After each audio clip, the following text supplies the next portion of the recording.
Hello guys, একটা নতুন movie এক্সপ্লেনে সবাইকে স্বাগত। আজকের মুভিতে তোমরা দেখতে পাবে একটা গ্রামের রীতি ছিল, তাদের কর্মটা ছিল কলা বাগানে কাজ করা। কিন্তু তারা কলা বাগানে একদিন কাজ করতে যাওয়ায় সেখান থেকে তারা কেউ আর বাড়িতে ফেরে না। সেই রাতটা পুরো পার হয়ে যায়। কিন্তু পরের দিন তারা দেখতে পায় তাদের সব মৃত বডি বাড়িতে আসে। তো কিভাবে ঘটনাটা ঘটেছিল জানতে হলে কিন্তু প্রথম থেকে শেষ পর্যন্ত দেখতে হবে। আর চ্যানেল নতুন এসে থাকলে সাবস্ক্রাইব করে দেবে। চলো আজকের মুভি এক্সপ্লেন শুরু করা যাক। মুভির শুরুতে আমরা দেখি স্বপ্ন দেখতে দেখতে সে কলার কাঁদিগুলো মাথায় থেকে সব জলে ফেলে দেয় আর বিছানাতে হিজু করার পরেই দেখতে পায় সকাল হয়। তারপরে তার দিদি তাকে ডেকে তোলে যে আজকের তোকে কাজে যেতে হবে না, ওর আমাদের পাড়ায় একজন মারা গেছে, যা সেখানেই যা, সেই জন্য আজকের কাজে যাওয়া বন্ধ। তাদের গ্রামে একটা নিয়ম ছিল, কেউ যদি মারা যায় সেখানে বাজনা বাজিয়ে আনন্দ করতে করতে তার কাজটা সম্পূর্ণ করা হয়। সেই উপলক্ষে তারা কেউ কাজেই যায়নি। সেখানে গেলে দেখতে পাই তার একটা বন্ধু ছিল শেখর, তারা দুজন একসাথে স্কুলে যেত। দেখতে পাই দুটো একটা কথায় সে আর তার বন্ধু মারপিট করে। আবারও কিছুক্ষণ পর তারা আবার মিশে যায়। ঠিক দুই বন্ধু এক জায়গায় বসে ভাবছিল যে প্রত্যেকদিন যদি একটা করে লোক মরতো কতটাই ভালো হতো না। কারণ তাদের এই ছোট বয়সে তাদের কাজে যাওয়া, কলা কাটতে কাজে যাওয়াটা তাদের একদমই পছন্দ ছিল না। আর পেটের জ্বালায় তারা সেই কাজটা তাদের করতে হতো ফ্যামিলির চাপে পড়ে। তারপরে দেখতে পাই তাদের যে ঠিকাদারের যে ম্যানেজার ছিল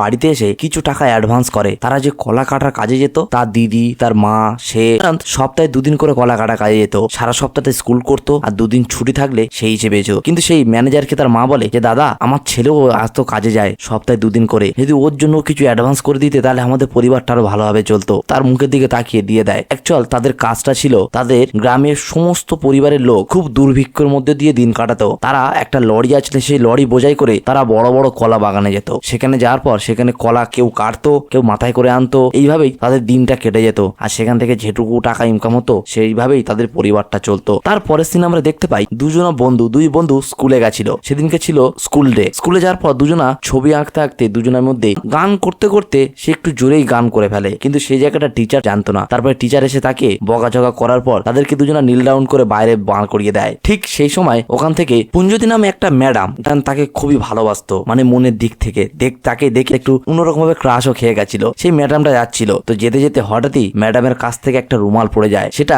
শেখর যবে ম্যাডামকে বলতে তার মুখটা চেপে সে রুমালটা তুলে নেয়। তার পরের ক্লাসে দেখতে পায় সেই রুমালটা নিয়ে আসার পর আবারও টুকটুক করে গান করছিল। ঠিক সেই সময় অন্য একটা ম্যাডাম আসে। সেখানে দেখতে পাই সবাইকে রেজাল্ট দেওয়া হচ্ছিল, যেখানে শেখর কম নাম্বার পেলে ম্যাডামের কাছে মার খায়। আর সে 100-র মধ্যে 92 নাম্বার পেয়েছিল, তার জন্য সবাই একটু হাততালিও দেয়। তারপর সেখান থেকে সিন ঘুরে চলে যায় তাদের গ্রামে, যেখানে কানি হরতাল বাঁধানোর জন্য একটা প্ল্যান করছিল। তাদের মালিক, তাদের ঠিকাদার খুব কম টাকা দিচ্ছিল, দিয়ে তাদেরকে কাজ করাচ্ছিল কলা বাগানে। তারা চিন্তা ভাবনা করে তাদেরকে যে 1 টাকা করে দিত সেই জায়গায় এবার 2 টাকা করে দিতে হবে, না হলে তারা কেউ কাজে যাবে না। এই বলে তারা একটা সিদ্ধান্ত নেয়। সেই দিন রাত্রেবেলা শিবানন্দের দিদি তার বইয়ের মধ্যে থেকে সেই রুমালটা খুঁজে পায়। সে সেটা জিজ্ঞাসা করলে যে রুমালটা কার, কোন একটা মেয়ের রুমাল। সে তখন বলে আমি ভালো নাম্বার পেয়েছি, সেই জন্য ম্যাডাম আমাকে গিফট করেছে। তারপরে দেখতে পাই সকাল হয়। সকালবেলা সে যখন স্কুলের যাওয়ার জন্য ড্রেস পরে রেডি হয়েছিল, তার বন্ধু শেখর তাকে সে তাড়াতাড়ি করে ডেকে নিয়ে যায় যে হরতাল শুরু হয়ে গেছে, হয়তো আমাদেরকে কাজে যেতে আর হবে না। শিবানন্দ আর শেখর তারা দুই বন্ধু সেই জায়গাটায় যায়। গিয়ে দেখতে পায় সেই জায়গাটা রেট বাড়ানো নিয়ে খুব ঝামেলা হচ্ছে।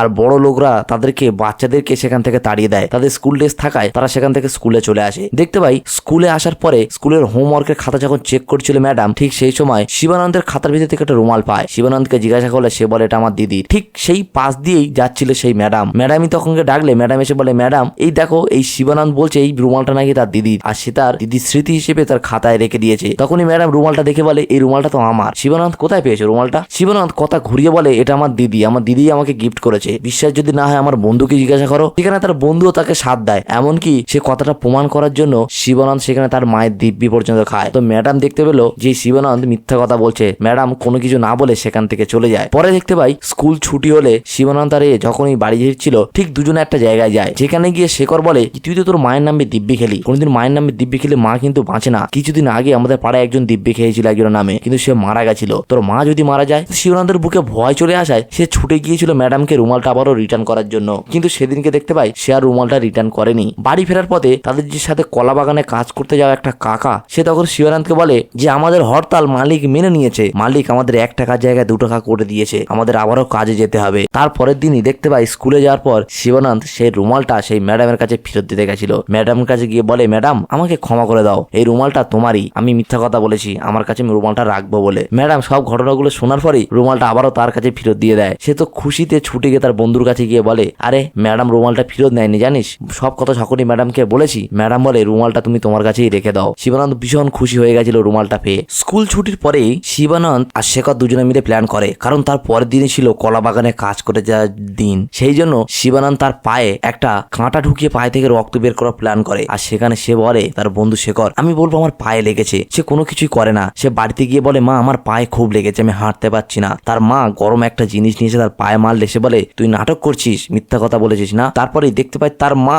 শেখরকে নিয়ে শিবানন্দের বাড়িতে যায়, যে তারা দুজন মিলে নাটক করছে কাজে না যাওয়ার জন্য। কিন্তু সেখানে গিয়ে সে দেখতে পায় শিবানন্দের পায়ে থেকে রক্ত বেরোচ্ছিল। তার মা শিবানন্দকে জিজ্ঞাসা করলে শিবানন্দ বলে, আমার পায়ে থেকে রক্ত বেরোচ্ছে মা, আমি কি মিথ্যা কথা বলতে পারি? তখনই এটা ভেবে নিয়েছিল যে শেখরের মা, যে শেখর মিথ্যা কথা বলছে, তো শেখরকে 2-4 ঘা সেখানে মারে। তারপরের দিনই শেখরকে ভাত পান্তা দিলে শেখর দেখতে পাই বেম্বুর সাথে, মানে শিবানন্দের দিদির সাথে দেখতে পাই সে কাজে পাঠিয়ে দেয়। আর অন্যদিকে শিবানন্দকে দেখতে পাই তাদের একটা গরু ছিল, সে সেই গরুটা নিয়ে সে মাঠের দিকে সে পা খোঁড়াতে খোঁড়াতে মাঠে যায়। কিন্তু সেখানে গিয়ে দেখতে পাই যখনই গরু চড়াচ্ছিল তাদের যে স্কুলের যে ম্যাডামকে শিবানন্দ ক্রাশ ভেবে নিয়েছিল, সেই ম্যাডাম দেখতে পাই ধান ভাঙানোর জন্য তার ছোট সেই গাড়িতে করে ধান নিয়ে ধান ভাঙানোর মেশিনের দিকে যাচ্ছিল। শিবানন্দ সেই জায়গাটায় যাওয়ার পরে বলে, ম্যাডাম আমি কি তোমার সাথে যাব? তো ম্যাডাম কোনো কিছু না বলার পর তার সাথে করে নিয়ে যায়। সারাদিন এইভাবে কেটে যায়। আর সে যাওয়ার সময় গরুটা এমন জায়গায় বেঁধে গেছিল, ফিরে আসার পরে শিবানন্দ দেখতে পায় সেই জায়গাটায় সেই গরুটা আর সেখানে নেই। তারপরে শিবানন্দের মাথায় পুরো তো টেনশনের মধ্যে ভরে যায়। শিবানন্দ চারিদিকে খুঁজতে থাকে।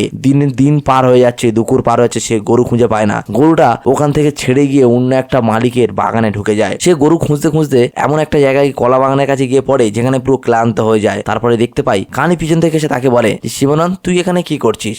সে তখন তার কাছে সব ঘটনা খুলে বলে যে আমি জল খেতে গিয়েছিলাম গরুটাকে বেঁধে, কিন্তু এসে দেখছি গরুটা সেখানে নেই, তুই বাড়িতে চ, টেনশন করিস না। তারপরে দেখতে পাই সেই সত্যি সেই ম্যানেজারের বাগানে গরুটা ঢুকে গেছিল। ম্যানেজার তো উল্টো পাল্টা বলতে শুরু করেছে তার মাকে। তার মা বলে, ও ছোট ছেলে, ভুল করেছে, আমাকে ক্ষমা করে দাও ওকে, আর কি ক্ষতিপূরণ হয়েছে বলো, আমি দিয়ে দিচ্ছি, আমাদেরকে সবার সামনে এরকম। সেখানে এসে কথাগুলো কানি আর সহ্য করতে পারে না। তার মধ্যে দেখতে পাই কানি আর সেই ঠিকাদারের ম্যানেজারের মধ্যে দুজনের মধ্যে মারাপিট লেগে যায়। তারপরে এই সব অপমান, এই সব ঝামেলা সহ্য করতে না পেরে শিবানন্দের মা তার ঘরের থেকে, তার হাতের থেকে কানের গুলো খুলে দিয়ে ক্ষতিপূরণ সেই ম্যানেজারকে দেয়। আর সেখানে তার মা ছুটে গিয়ে ঘরের মধ্যে ঢুকে গিয়ে দরজাটা আটকে দেয়, কারণ এই সব ঝামেলাগুলো তার মা সহ্য করতে চাইছিল না। কিন্তু পরে শিবানন্দ তার ভুল বুঝতে পারলে তার মায়ের মাথায় হাত দিয়ে দিব্যি করে যে, মা এই ধরনের ভুল আমি কোনোদিন করব না, আমি এবার থেকে সঠিক সময় সঠিকভাবে কাজে যাব, আমার স্কুল বন্ধ থাকলে এবার থেকে আমি কাজে যাব। তারপরের থেকে দেখতে পাই শিবানন্দ তাদের সাথে প্রায় সময় কাজে যেত যেগুলো ছুটি থাকে। কানির কাজ ছিল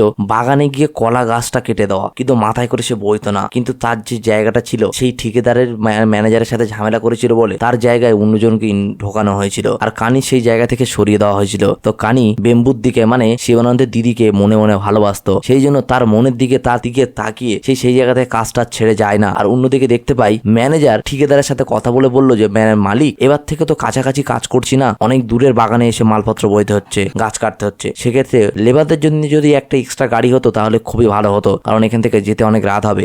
তখনই মালিক বলে, গাড়ি তো তুই দিচ্ছিস না, আর ওরা তো দাম বাড়ানোর কথা বলেছে, আমি দাম বাড়িয়েছি, সেক্ষেত্রে কোনো এক্সট্রা গাড়ি দিতে পারবো না, ওদেরকে বলবি যেভাবেই আসবে মালের সাথে ওইভাবে বাড়িতে ফিরবে, এইভাবে সে বলে দেয়। অন্যদিকে দেখতে পাই শিবানন্দ আর দিদিকে বলে যে, দিদি কানিক দা কিন্তু খুবই ভালো, তুই ওর সাথে বিয়ে করে নিচ্ছিস না কেন? ওর সাথে কথাবার্তা বললে মনে হয় বাবার মতো ফিলিংস আসে, আমাদের জন্য কতটা ভাবে, কত কিছু করে। এইসব কথাগুলো বললে তার দিদিও মনে মনে একটু হাসতে থাকে। তারপর সিন আমরা দেখতে পাই শিবানন্দ শেখর দুজনে যখন স্কুলে গেছিল, শেখর তখন শিবানন্দকে বলছে, জানিস তোর ওই টিচারটা সেলাই করতেও জানে। এই কথা বললে সে বলে, এইসব কথাবার্তা বলিস না। তারপর দেখতে পাই শেখর শিবানন্দের জামাটা ব্লেড দিয়ে ছিঁড়ে দেয়, দেওয়ার পরে সেখান থেকে সে পালিয়ে যায়। তো সবাই দেখতে পেলে সেই ছেঁড়াটা, তখনই শিবানন্দ বুঝে গেছিল যে এটা করেছে শেখর। বাইরে গেলে শেখরের সাথে তার ঝামেলা হয়, তখনই সে তার শার্টটা শেখরকে দিয়ে বলে, এ নে এটা তুই নে, আর তুই আমার ছিঁড়ে দিয়েছিস তো, তোর শার্টটা আমাকে দে। তো দুজনে শার্ট বলদাবাদি করে নেয়। তারপরে দেখতে পাই সেই ম্যাডামের কাছে গিয়ে শেখর বলে দেয় যে ও তার শার্ট ছিঁড়ে দিয়েছে। তারপরে ম্যাডামের কাছে সে শিবানন্দ গেলে দেখতে পাই সেখানে দুজনাই হাসে। তারপরে ম্যাডাম কারণ জানতে চাইলে বলে, ম্যাডাম আপনি নাকি সেলাই জানেন, তো সেই জন্য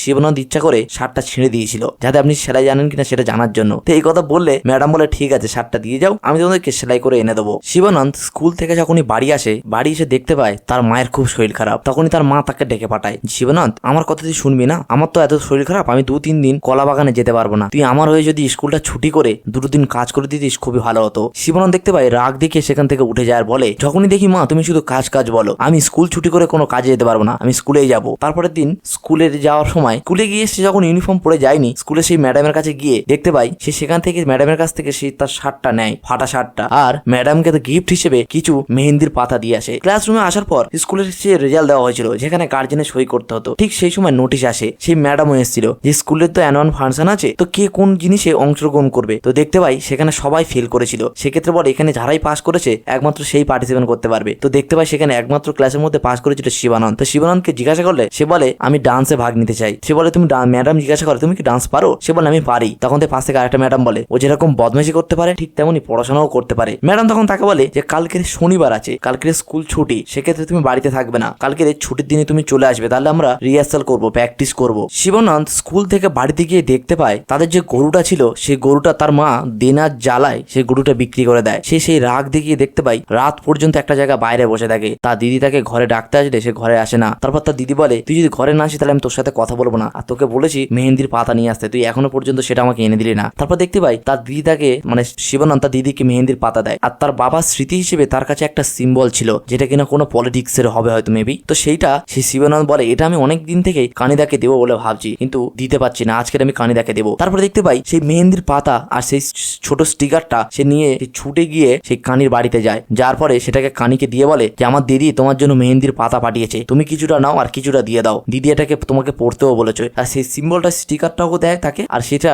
ওখান থেকে সে চলে এসে তার দিদিকেও দেয়। তারপরে দেখতে পাই পরের দিন সকাল হয়, যেখানে শিবানন্দকে একদিকে যেতে হতো তার স্কুলের ডান্সের প্র্যাকটিসের জন্য আর অন্যদিকে যেতে হতো কাজে। শিবানন্দ কি করবে কিছুই বুঝতে পারে না। তার দিদি তার মার ককে কনভিন্স করাতে পারে না। তার মা তাকে পান্তা বেঁধে গাড়ির দিকে পাঠিয়ে দেয় যে গাড়ি এসে চলে যা কাজে, কিন্তু সেইখানটায় যাওয়ার পর সে গাড়িতে উঠে যায়। তার দিদিকে বোঝালে সে দিদি তো বোঝে না। সেখানে তার বন্ধু শেখরও ছিল আর তার দিদিও ছিল। কোন রকম ভাবে তার দিদি বলে এখনো গাড়িটা ছাড়িনি, তুই এখান থেকে পারলে চলে যা। তারপরে সে দেখতে পায় কানির কাছে যায়, কানির কাছে গিয়ে বলে আমি স্কুলে অ্যানুয়াল ফাংশন আছে সেখানে যোগদান করেছি, আজকে যদি তুমি আমাকে এখান থেকে বাঁচাও তাহলে খুব ভালো হয়। তারপরে দেখতে পাই কানি তাকে গাড়ি থেকে নামিয়ে বলে ম্যানেজার দেখার আগে তুই এখান থেকে পালিয়ে যা। তারপর সে সেখান থেকে গাড়ি ছেড়ে সবাই কাজে চলে যায় আর শিবানন্দ সেখান থেকে চলে আসে স্কুলে। শিবানন্দ স্কুলে আসার পর ডান্স তো ম্যাডামের সাথে প্র্যাকটিস করেছিল, কিন্তু প্র্যাকটিস করতে করতে দুপুর হয়ে গেছিল। ম্যাডাম যাওয়ার সময় তাকে বললো যে তোমার যদি শিবানন্দ খিদে পায় তুমি কিন্তু আমার সাথে আমাদের বাড়িতে যেতে পারো। সে বলে আমি যাবো না, আমি ঠিক যেতে যেতে রাস্তা থেকে বাগানে থেকে কলা খেয়ে নেবো। তারপরে দেখতে পাই অন্যদিকে তার দিদিরা কাজে গিয়ে দুপুর হয়ে গেছে, খাওয়ার টাইম হয়ে গেছে, তারা খাচ্ছিল। আর এইদিকে শিবানন্দ খিদের জ্বালায় এদিক ওদিক করতে থাকে, তার কাছে খাওয়ার মতো কোনো পরিস্থিতি নেই। সে বাড়িতেও যেতে পারবে না, কারণ বাড়িতে গেলে তার মা তাকে বকবে। তো শিবানন্দ খিদের জ্বালায় এদিক ওদিক যেতে যেতে একটা কলা বাগানে গিয়ে পৌঁছায়। সেখানে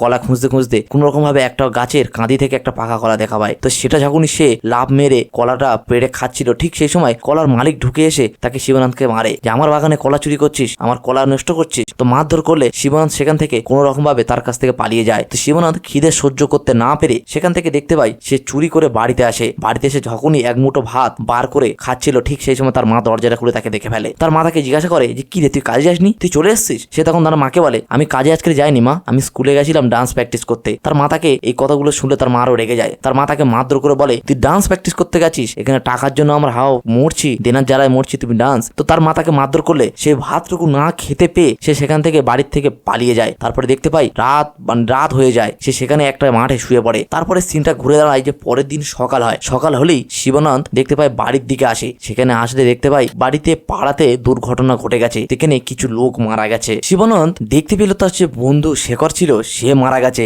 এটা দেখার পর সে একটু শখ লেগে যায়। তারপরে একটা বয়স্ক বুড়ির কাছে বসলে সে বলে তুই কার মেয়ে ছেলে? শিবানন্দ তখন তার মায়ের কথা বলে, তখনই বলে আরে বেটা তোর নিজের দিদিও মারা গেছে, গিয়ে দেখ তোর দিদির কি অবস্থা। দেখতে পাই শিবানন্দ জায়গায় আর নেই, তার পায়ের তলা থেকে মাটি পুরো সরে গেছে। তারপরে দেখতে পাই সেই ঠিকাদার সেই জায়গাটায় আসে, কিন্তু তার পাকে পাড়াতে ঢুকতে দেওয়া হয় না, কারণ এই সবের পিছনে কারণ ছিল সেই ঠিকাদার। তারপরে ব্যাগে গিয়ে সিন দেখানো হয় যখনই তারা গাছ বাজ করে রাত্রেবেলা সেদিনকে বাড়িতে ফিরছিল, ঠিক সেই সময় যে ট্রাক ড্রাইভার ছিল তার একটু ঘুম লেগে যায়। ঘুম লেগে যাওয়ার কারণে তাদের ট্রাকটা পাল্টি খায়। তার তলাতে কয়েকজন ঢুকে গেছিল, তাদেরকে বাঁচানো যায়নি, কিন্তু তাদেরকে টেনে বার করতে গিয়ে আরো সেখানে কানি ফানি থেকে শুরু করে আরো সবাই মারা যায়। তারপরে দেখতে পাই শিবানন্দ তাদের এদিকে পেটের জ্বালায় খিদের জ্বালায় ছটফট করছে, আর এদিকে তার দিদিও মারা গেছে। সে তার বাড়িতে যায়। সবাই যখন কান্নাকাটি করছিল তার দিদির কাছে, তার মা শিবানন্দ সেই তালে ছুরি করে তার এদিকে কষ্টে বুক ফেটে যাচ্ছে, আর এদিক থেকে সে পান্তা ভাত বার করে, সে কারণ দুদিন ধরে খায়নি, সে ভাতটা বার করে সবে খাচ্ছিল। তার মা কাঁদতে কাঁদতে যখনই ঘরে ঢুকেছিল, ঘরে ঢুকেই দরজাটা খুলে দেখতে পায় শিবানন্দ সবে ভাতটা নিয়ে বসেছে। তখনই তার মা শিবানন্দকে কাছে ডাকার জন্য যখনই তার নাম ধরে ডাকে, শিবানন্দ ভেবেছিল তার মা তাকে মারবে। সেই ভয় পেয়ে সে আবারও খাবারটা ফেলে দিয়ে শিবানন্দ ছুটে সেখান থেকে পালায়। তার পিছু করতে করতে তাদের পাড়ার একটা লোক তাকে ডাকতে যায়। তার মা বলে আরে আমার বাচ্চা আমার কাছে আয়, আমি তোকে মারবো না, তোকে আমি আজ দুদিন ধরে খেতে দিইনি। একদিকে তার মা অলরেডি তার দিদিকে হারিয়েছে আর শিবানন্দকে হারানোর ভয় পাচ্ছে, যে কারণে তার মা তাকে ডাকছে বারবার, আর শিবানন্দ ভাবছে তার মা তাকে মারবে। সেই ভয়তে শিবানন্দ সেখান থেকে পালিয়ে যায়। তারপরে মুভিটা এখানে এন্ড হয় আর দেখানো হয় শিবানন্দ তার বাড়িতে চলে আসে তার মায়ের কাছে, আর তাদের পাড়া যে যায় মারা গেছে তার বন্ধু থেকে শুরু করে তার দিদি সবারই কাজ সম্পূর্ণ করা হচ্ছে। তো স্টোরিটা কেমন লাগলো তোমরা কিন্তু কমেন্ট করে জানাতে ভুলো না। আমার তো সত্যি বলতে বুক ছুঁয়ে যাওয়ার মতো একটা স্টোরি।